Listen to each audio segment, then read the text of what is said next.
in a college 40% of the students allotted group A and 75% remaining group B and the remaining 12 students in group C.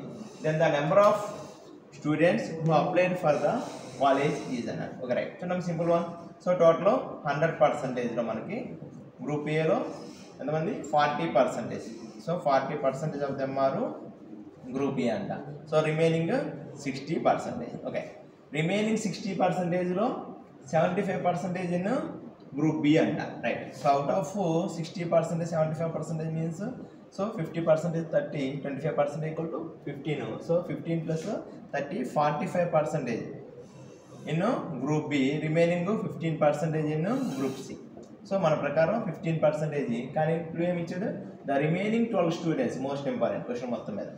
Remaining ఎంతమంది 12 students మన ప్రకారం 15%. That means 15% equal to 12 members అయితే అదేమడిగాడు మనకి total number of the students. So 100% equal to ఎంత అన్నాడు. So ఎంతమో 3 5s and 3 4s. So 100 అవ్వాలంటే into 20 చేస్తే 100 అయితే. సో 4 4 20 చేస్తే ఎంతమో 80. So total number of the students is 80 members. So option C is the right answer.